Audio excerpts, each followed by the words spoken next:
The engine of my car was off, but I could still feel the hum of the road vibrating in my hands. I stared at the dashboard clock. 2:15 in the afternoon. Inside, my chest felt tight like a tension wire pulled until it snaps. I looked down at my phone. The contact was already pulled up. The Sterling Glass House. Hesitation wasn't an option. I didn't let myself dwell on the years of planning or the secret Pinterest boards or the way the light hit the conservatory glass at sunset. I pressed call. It rang twice. Sterling Glass House Events, this is Sarah speaking. Hi, Sarah, I said. My voice didn't shake. It was calm, almost bored. This is Alyssa Morgan. I'm calling about the reservation for June 15th. Oh, hello, Alyssa. Are we finalizing the catering deposit today? No, I said.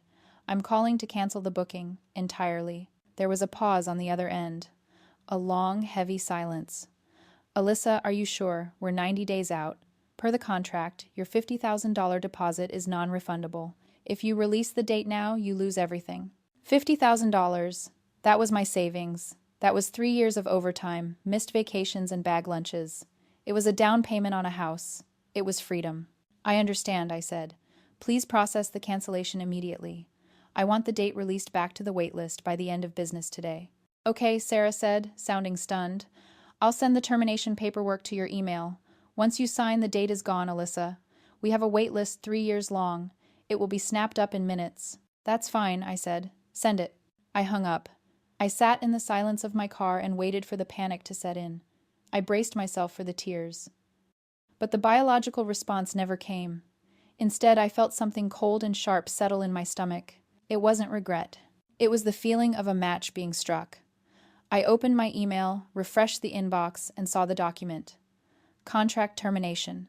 I signed it with my finger on the screen and hit send. Done. $50,000 gone in a heartbeat.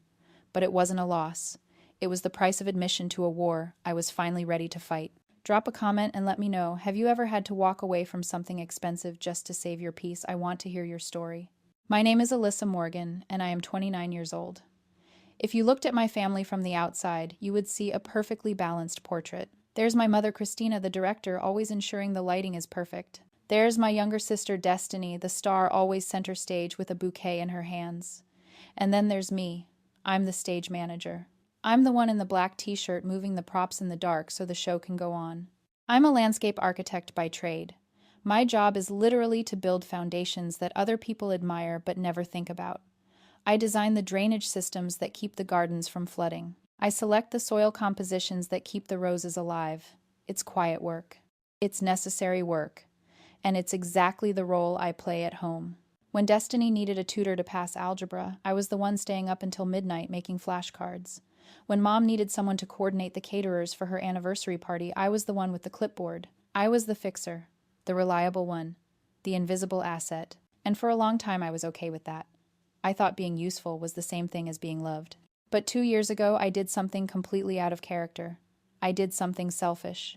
I met Mark at a coffee shop on a rainy Tuesday. He wasn't flashy. He didn't demand attention. He just saw me. Really saw me. We fell in love in that quiet, steady way that feels like coming home. And 6 months into our relationship, I made a decision. I opened a savings account that nobody knew about. I started putting away every extra dollar from my freelance projects. My goal wasn't a car or a vacation. It was the Sterling Glass House. If you aren't from Charleston, you might not understand. The Sterling isn't just a wedding venue, it's a botanical cathedral. It's acres of manicured gardens, ancient oaks dripping with Spanish moss, and a conservatory made entirely of antique glass that glows like a jewel at sunset. It is the ultimate status symbol in this city. The wait list is 3 years long. Getting a Saturday in June is harder than getting into Harvard. But I knew the owner. We'd worked together on a park restoration project. So 2 years ago I called in a favor. I secured June 15th. I paid the $50,000 deposit with my own money I had scraped together by skipping lunches and working weekends. It was my secret, my one beautiful, extravagant dream. I wasn't even officially engaged yet, but I knew Mark was the one, and I wanted us to start our life in the most beautiful place I knew. I kept the contract in a locked drawer in my office. Sometimes, when the family demands got too loud, I would take it out just to look at it. It was proof that I had a life of my own, proof that I was building something just for me. I never thought that piece of paper would become a weapon. But that's the thing about being the invisible architect. People assume everything you build is for them to live in. Earlier this morning, I got the text, "Mom's house. Now. Emergency." I knew what that meant. In the lexicon of my family, an emergency usually meant Destiny had broken a nail or someone had looked at her the wrong way. I arrived to find Destiny weeping on the cream-colored sofa, clutching a tissue like it was a life raft. My mother, Christina, was pacing the living room, her heels clicking a frantic rhythm on the hardwood. "What happened?" I asked, setting my keys on the counter. "It's a disaster," Mom said, stopping in front of me. "Destiny's wedding planning is falling apart. The Montgomerys are threatening to pull the budget." I looked at Destiny. She sniffled, her eyes perfectly red-rimmed. "Matthew's parents said they'd only cover the $300,000 budget if we secured the Sterling Glass House for a June date. It's the only venue they approve of. They want to invite all their business partners. But when I called the venue this morning, they said there were no dates left." "Okay," I said slowly. "So pick another venue. Or another month." "You don't understand," Destiny wailed. "If I don't get the Sterling in June, I look incompetent. Mrs. Montgomery already thinks I'm disorganized. This was my one job. If I lose this, they'll think I'm not good enough for Matthew." Mom stepped closer. Her voice dropped to that low, serious register she used when she was negotiating a deal. But then Destiny found out something interesting. The venue manager mentioned that one of the June dates was already booked. By you. The air left the room. I felt exposed, like someone had ripped the door off my private sanctuary. "Yes," I said. "I booked it 2 years ago." "But you aren't even engaged," Mom said. "It wasn't a question. It was an accusation." "I will be," I said. "Mark and I have discussed it. We're planning for next year." "Next year," Mom laughed, a sharp, dismissive sound. "Alyssa, be realistic. Mark is a nice boy, but he's hardly Montgomery material. You don't need a venue like the Sterling. Destiny needs it. Her future depends on it." "I paid a $50,000 deposit," I said, my voice hardening. "It's my contract." "We know," Destiny said, sitting up. The tears had miraculously stopped. "So just transfer it to me. You can call them right now and change the name on the booking. Tell them it's a gift." "A gift," I repeated. "I already told Mrs. Montgomery you were giving it to me," Mom interrupted. "I told her my daughters are close and that you wanted to help your sister secure her dream. If you don't do this, you make me a liar, Alyssa, and you ruin your sister's wedding." I looked at them. Really looked at them. They didn't see my engagement as real because I didn't perform neediness the way Destiny did. I didn't panic. I didn't spiral. I just assessed the damage like it was a structural fracture. And because I was strong enough to handle disappointment, they assumed I was obligated to endure it. They were weaponizing my own competence against me. "You want me to give up my dream venue, lose $50,000, and delay my own life so Destiny can impress her in-laws?" I asked. "Don't be dramatic," Mom snapped. "You can book another date later. You're good at planning. You'll figure it out. Destiny is drowning here. Help your sister." They weren't asking. They were demanding. And for the first time in my life, I realized that my role in this family wasn't to be a member. It was to be a resource. The text came at 4 o'clock. "The Montgomerys are taking us to the Charleston Grill tonight to celebrate. Be there at 7. Don't embarrass me." I didn't want to go. Every instinct in my body screamed to run, to pack a bag and disappear. But I knew what would happen if I didn't show up. Mom would spin a story. She'd tell Matthew's parents I was jealous or difficult or unstable. She'd paint me as the villain before I even had a chance to speak. So I put on a dress, I secured my fixer mask like a hard hat, and I went. The restaurant was dimly lit and smelled of truffle oil and old money. The Montgomerys were exactly what you'd expect, polished, polite, and terrifyingly observant. Mrs. Montgomery wore pearls that probably cost more than my car. Matthew looked like a golden retriever in a suit, eager to please and completely oblivious to the shark tank he was swimming in. I sat at the far end of the table next to Mark. He squeezed my hand under the tablecloth, his thumb tracing calming circles on my palm. He knew everything. He knew about the venue, the demand, the blackmail. He was ready to fight, but I had asked him to wait. I needed to see how far they would go. To the happy couple, Mr. Montgomery toasted, raising a crystal glass. And to a perfect June wedding at the Sterling. Mom beamed. She clinked her glass against Mrs. Montgomery's, with a smile that didn't quite reach her eyes.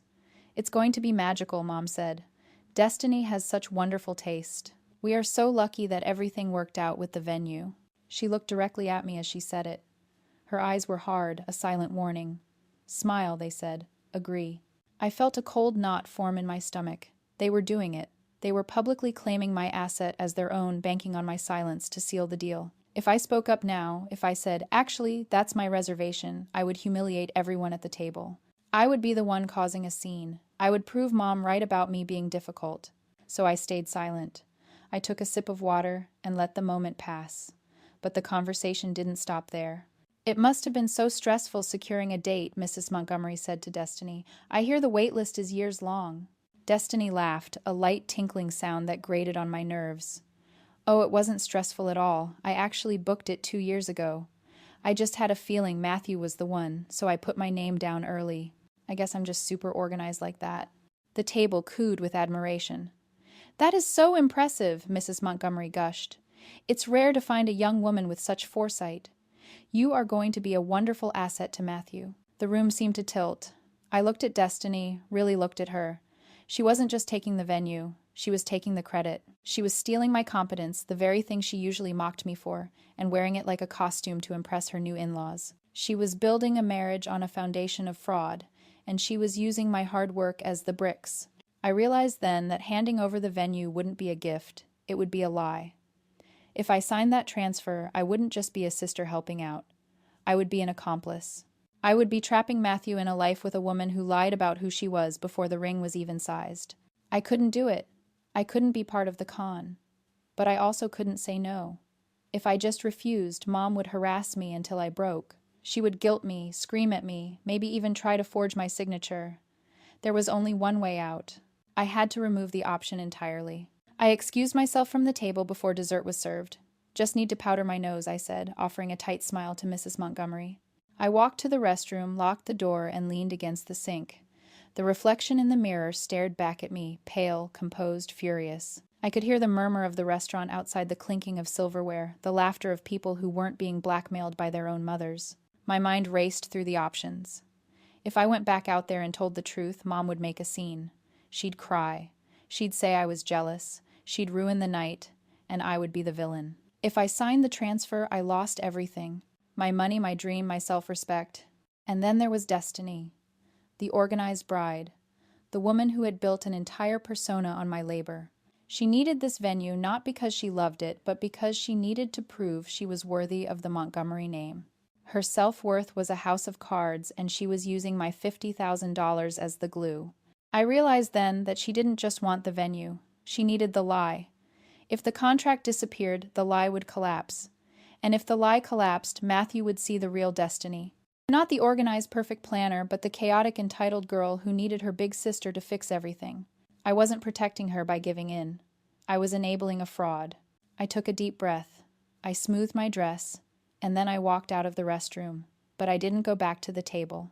I bypassed the dining room entirely and walked straight out the front door of the restaurant into the humid Charleston night. I walked to my car, got in, and locked the doors. And then I made the call. The one from earlier today. The one that burned the bridge. "Sterling Glasshouse Events, this is Sarah speaking." "Hi, Sarah," I said. "This is Alyssa Morgan. I'm calling about the reservation for June 15th. "Oh, hello, Alyssa. Are we finalizing the catering deposit today?" "No," I said. "I'm calling to cancel the booking. Entirely." "Alyssa, are you sure? We're 90 days out. Per the contract, your $50,000 deposit is non-refundable." "I understand. Please process the cancellation immediately. I want the date released back to the wait list by the end of business today." "Okay.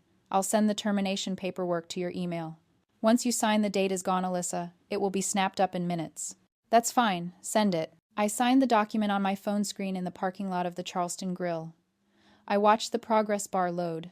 Sent. It was done. The asset was nuked. I had just lost $50,000. But as I started the car and drove away, leaving my family inside to toast a wedding that no longer had a location, I didn't feel poorer. I felt lighter. I drove home, turned off my phone, and for the first time in years, I slept without setting an alarm. 48 hours later, I was in my office reviewing blueprints for a new city park when my phone started buzzing. Not a single notification, but a constant frantic vibration that rattled against the desk. Mom. Destiny. Mom again. Mom. I didn't answer. I didn't need to. I knew exactly what was happening. Right now, Destiny was walking into the Sterling Glasshouse. She was probably wearing white, holding a binder full of Pinterest photos, ready to taste the vanilla bean cake and discuss lighting options. And right now, the venue manager was meeting her at the door with a polite but firm smile and a very short sentence. "I'm sorry, Miss Morgan, but that contract was terminated by the owner 2 days ago." I could picture the scene perfectly. Destiny's confusion turning to panic, the frantic insistence that there must be a mistake, the realization that she couldn't authorize anything because her name was never on the contract. And then the final crushing blow. The date was released back to the public waitlist immediately. It was booked by another couple yesterday morning. The venue was gone. Irretrievable. My phone screen lit up with a new text from Mom. "What did you do? Answer me." I picked up the phone. I didn't call back. I didn't explain about the blackmail, or the disrespect, or the years of being treated like an employee in my own family. I opened the group chat, the one named Wedding Prep, that I had never been allowed to speak in, only listen, and I typed one message. "I decided I didn't want the venue anymore. Since you said I was selfish for holding it, I released it. Good luck finding another spot." I hit send. Then I blocked them. All of them. Mom, Destiny, even Dad, who had watched it all happen from the sidelines without saying a word. The fallout was nuclear. I heard about it later through the grapevine. Destiny had to go back to the Montgomerys and explain that she had lost the venue. She tried to spin it, tried to blame the venue, tried to blame me. But Mrs. Montgomery is a shark. She smelled blood. She asked for the paperwork. She asked why Destiny hadn't secured the contract herself if she was so organized. The lie unraveled. The competence Destiny had claimed, my competence evaporated. Mrs. Montgomery pulled the $300,000 budget, citing concerns about financial management and honesty. Destiny didn't just lose a party. She lost her standing. The wedding was still on, but the tone had shifted. It wasn't a coronation anymore. It was damage control. It is June 15th, the date I had circled on my calendar for 2 years. The date that was supposed to be the culmination of my secret dream at the Sterling Glass House. But I am not in Charleston. I am sitting on a terrace in Tuscany, watching the sun dip behind a row of cypress trees. The air smells like rosemary and wood smoke. Across the table, Mark is pouring a glass of local wine. We got married this morning in a tiny village hall with 2 witnesses we met at the bakery. Our entire wedding cost $5,000. That includes the flights, the villa, the dress I bought off the rack, and the gelato we ate immediately after saying I do. It was quiet. It was intimate. It was ours. Back home, I know exactly what today looked like. I heard through the grapevine that Destiny and Matthew got married in a hotel ballroom near the airport. It was a small affair. The Montgomerys pulled the funding for the lavish celebration after the misunderstanding with the venue came to light. The flowers were standard roses, not the rare orchids Destiny wanted. The guest list was cut in half to save face. And the tension in the room was reportedly thick enough to choke on. They are married, but the foundation is already cracked. Destiny is trying to maintain the image of the perfect wife, but her in-laws now watch her with suspicion. She got the ring, but she lost the respect. As for me, people still ask if I regret it. They ask if it hurts to think about that $50,000 vanishing into thin air. That is a lot of money. It is a down payment. It is a retirement fund. It is a year of security. But as I sit here watching my husband laugh as he tries to pronounce the name of the cheese we're eating, I realize something. I didn't lose $50,000. I spent it. I bought my freedom. I bought my way out of a lifetime of being the resource, the fixer, the doormat. I paid $50,000 to sever the cord that kept me tethered to a family that only valued me for what they could take. I paid for the right to say no and have it stick. I paid for the silence that fills my life now, a silence that isn't lonely but peaceful. Some investments don't pay dividends in cash. They pay in dignity. They pay in self-respect. And looking at the life I have now, a life that is small and quiet and entirely my own, I know it was the best money I ever spent. Sometimes the price of freedom is high, but the cost of staying is higher. If you've ever had to buy your own peace, share this story. You aren't alone.